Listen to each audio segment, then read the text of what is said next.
Normally here on Exploitation Reviews I talk about well-made, smart, quality films. Cinema. But this week I thought I'd do something different and talk about some trash.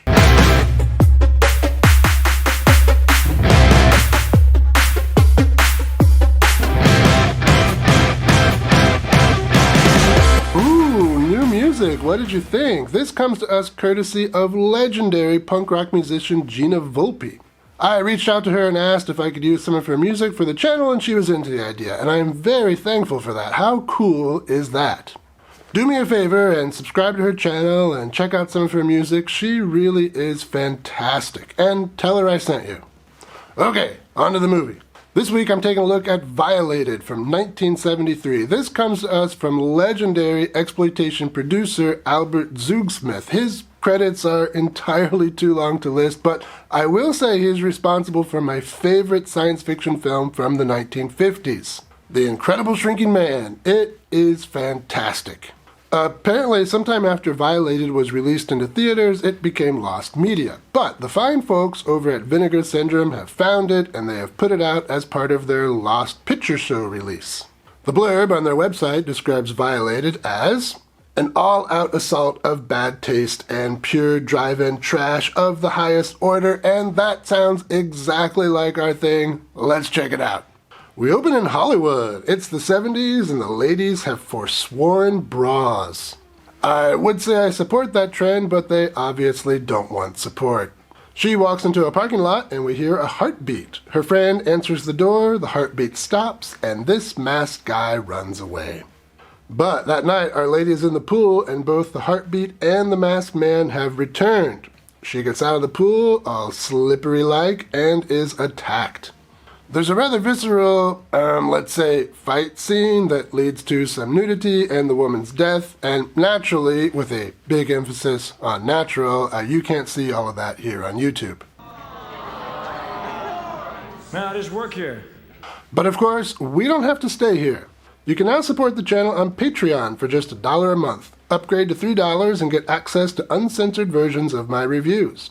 The link is in the description, and your support is very much appreciated. We hop over to this lady in red. A man has waited to take her home, but she doesn't need a ride tonight. The man is disappointed and comes across as needy and kind of a loser, so I'm sure this character will appeal to Joe Rogan fans. The woman, that's Rene Bond by the way, she appeared in many exploitation and hardcore films in the 70s. She goes home and slips out of that red dress and into a shower. Again, we hear that heartbeat. This is a rather effective addition to the movie. It lets us know the attacker is round without showing him. That way the camera can stay fixed on things we really want to see. Our lady gets all soapy. Dirty. No, clean. That's what soap does. And then the masked man cuts his way into the shower. I'm not sure why he couldn't just pull the curtain open, but whatever. Again, we get a rather visceral fight scene. Our girl is left bloody, but alive. The next morning she talks to the police, and they're not very helpful. I'm shocked. The police tell her that even if they find the guy, her testimony won't be worth much because she's a sex worker. He also tells her that they picked up Quint, that was the guy who tried to give her a ride home earlier. He was in the area last night, and he had a knife on him. And then we hop over to an office, and we hear that heartbeat again, but this time our attacker is bearable. It's terrible. And this attack happens while Quint is in police custody, so it looks like it wasn't him. Terry, that was the woman in red, she talks to Quint and says that she wants to catch this killer. That night, the masked man captures a girl. And the night after that, he breaks into this shorty's house. And call me crazy, but there's no way I'd sleep next to a big window like that without at least drawing the curtains. Whew, gives me the willies. I wouldn't want people to look in and see my Spider-Man doll. Aww. The masked man wakes Shorty up and she thinks he's her boyfriend playing a gag, but it ain't no gag. She gets off easy though because our masked man can't get off at all. The police bring in a Mr. Sherman for questioning. And hey, look who it is, Jerry Deloney. We last saw him on this channel in Ilsa, Harem Keeper of the Oil Sheiks. There are a few more attacks and a few more suspects, including this handyman who likes the movies. I went to see a movie. Oh. What movie? It's a bijou. No, what was the name of the movie? Boston Strangler. Why did you go see that movie? Why wouldn't you want to see the Boston Strangler? I would love to see somebody strangle Boston.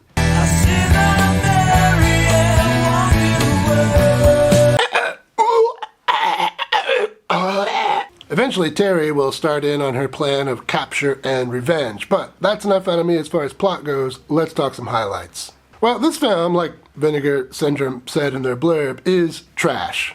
But aside from just an exercise in drive-in trash, there's some praiseworthy elements to the film, even beyond the soapy ones that were in the shower. Rene Bond really did a good job here. We don't normally think of porn stars as having acting chops, but she does. She's totally fine. Not Oscar-worthy fine, but for a movie like this, totally fine. I also like that handyman's performance. He has a good, mentally challenged voice. I'm not sure if it was intentional, though. And to go along with some occasionally decent acting, there is some occasionally decent writing. Occasionally. Any other recognizable or identifiable factors about this person? He was undoubtedly male.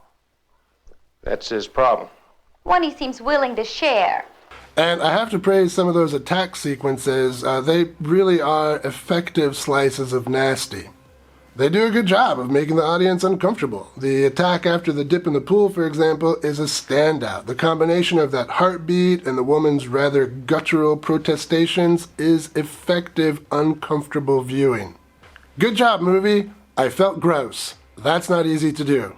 But beyond that effective nastiness, I wouldn't say the movie is perfect. And there's nothing here I could say that wouldn't be gross, so the film has some shortcomings.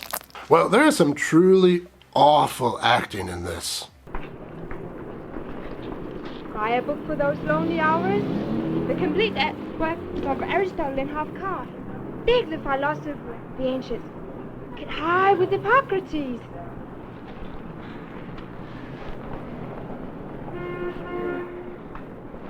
Just awful. And unfortunately, the film does get a bit talky at times. Bad actors with bad dialogue, that's a bad combination. I would have much preferred some more action. Give me more of those attack sequences, or maybe make them a bit longer. That would have been better. More screaming, less talking. That's a good formula for a horror film and date night.